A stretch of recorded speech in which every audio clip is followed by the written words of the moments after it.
Assalamualaikum teman-teman. Di video kali ini saya akan membahas tentang disintegrasi sosial mulai dari pengertian, perbedaan, faktor-faktor, dan bentuk-bentuk. Sebelum kita membahas video selanjutnya, izinkan saya memperkenalkan diri. Nama saya Siti Hafsana dari 11.1. Pertama-tama mengetahui tujuan pembelajaran terlebih dahulu. 1. Mendeskripsikan konflik sifat kekerasan dan dampaknya terhadap terpecah atau disintegrasi sosial. Yang kedua, mendeskripsikan perdamaian dan integrasi atau kohesi sosial. Yang ketiga, mendeskripsikan pemulihan atau recovery, rehabilitas, reintegrasi, dan transportasi sosial. Dan yang keempat, mendeskripsikan reintegrasi dan koeksistensasi sosial dalam kehidupan damai di masyarakat. Apa sih disintegrasi sosial? Disintegrasi sosial yaitu memudarnya kesatupaduan dalam organisasi, solidaritas yang kolektif, golongan, dan kelompok dalam suatu masyarakat. Nah, dalam Kamus Bahasa Indonesia, disintegrasi sosial adalah suatu keadaan tidak bersatu padu atau terpecah belah, hilangnya keutuhan dan persatuan. Berikut adalah disintegrasi sosial sebagai akibat dari perubahan sosial ditandai dengan gejala sebagai berikut. Yang pertama, tidak ada kesamaan pandangan resepsi antara anggota masyarakat akan tujuan masyarakat yang semula dijadikan patokan atau pegangan. Yang kedua, norma-norma masyarakat tidak dapat berfungsi dengan baik sebagai sarana untuk mencapai tujuan. Yang ketiga, adanya pertentangan antara norma-norma dalam masyarakat sehingga menimbulkan kebingungan bagi anggota masyarakat tersebut. Dan yang keempat, generasi yang diberikan kepada pelanggar norma tidak dilaksanakan sebagai mestinya. Dan yang terakhir, 5. Tindakan-tindakan anggota masyarakat tidak lagi sesuai dengan norma-norma yang berlaku dalam masyarakat. Adapun kesenjangan hidup dalam masyarakat mempengaruhi hal-hal sebagai berikut. 1. Pola hidup. Cara dan kebiasaan masyarakat dalam memenuhi kebutuhan hidup terbentuk menjadi 6 bagian. Yang pertama, perilaku konsumtif adalah perilaku atau gaya hidup seorang yang suka menghabiskan uangnya tanpa pikir panjang. Contohnya, kebiasaan membeli gadget atau elektronik terbaru, kendaraan dengan bermerek tertentu, dan membeli barang atau jasa terbaru meskipun tidak penting. Yang kedua, materialistis merupakan sikap seseorang yang memandang kebahagiaan atau pencapaian dari sisi materi semata. Contohnya, belanja selimut baru daripada pergi ke pesta ulang tahun teman. Yang ketiga, hedonisme adalah pandangan hidup yang menganggap bahwa kebahagiaan bisa didapatkan dengan memenuhi kesenangan atau kepuasan secara mandiri. Contohnya, perilaku berbelanja secara boros dengan membeli apa yang diinginkan, dan kebiasaan membeli makanan fast food yang tidak sehat.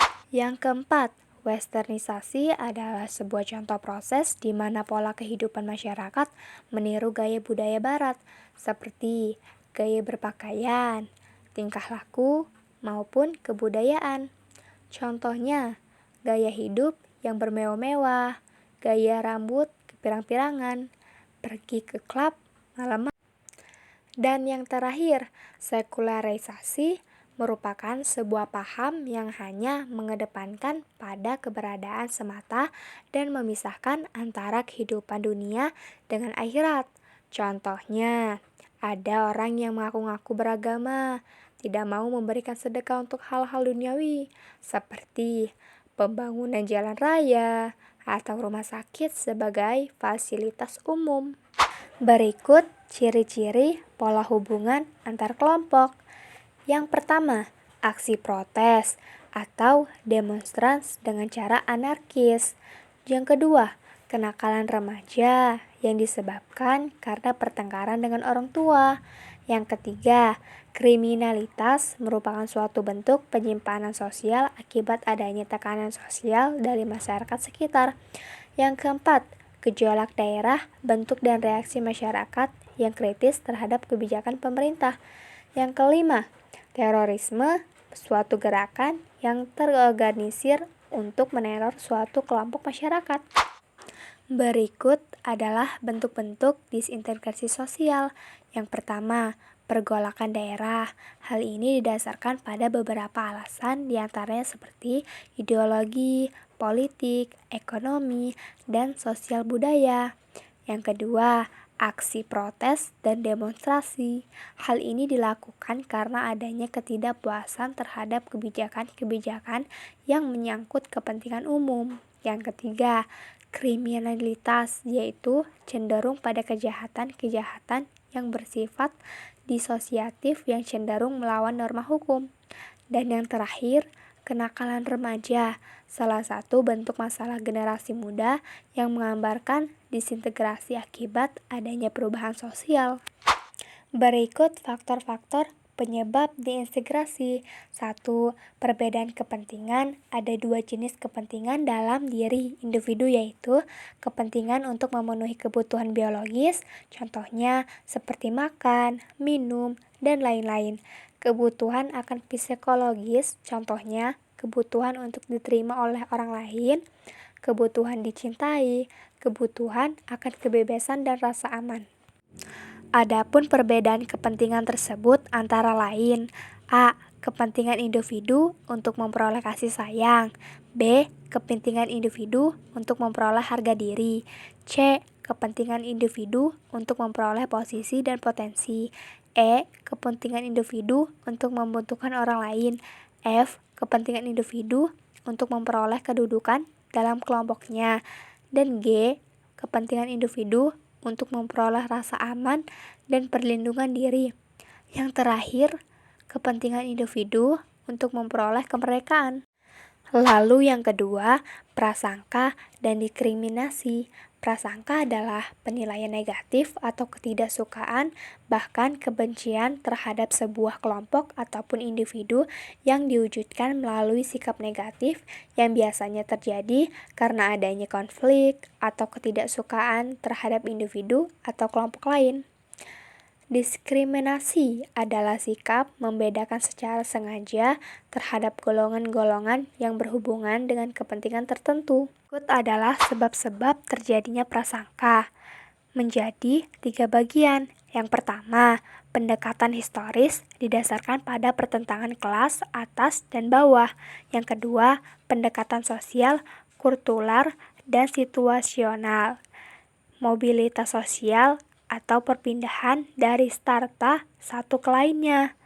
2. Konflik antar kelompok, stigma perkantoran, atau ketidaknyamanan atau ketidakpastian. Yang ketiga, sosialisasi, mulai dari kecil sampai dewasa. Yang ketiga, pendekatan kepribadian. Kesimpulan, disintegrasi sosial. Disintegrasi adalah kesadaran terpecah belahnya masyarakat yang hidup bersama-sama. Hal ini dapat ditandai dengan terjadinya konflik di dalam masyarakat tersebut. Lalu, banyak faktor yang dapat menyebabkan disintegrasi, seperti krisis di berbagai aspek kehidupan, ekonomi, politik, dan sosial, intervensi dari luar, serta lemahnya pertahanan nasional dalam negeri, dan dapat mengetahui tentang kesenjangan hidup yang mempengaruhi hal pola hubungan antar kelompok dan sebab-sebab terjadinya prasangka. Sekian pembahasan mengenai disintegrasi sosial dari saya akhiri. Wassalamualaikum warahmatullahi wabarakatuh. Bye-bye.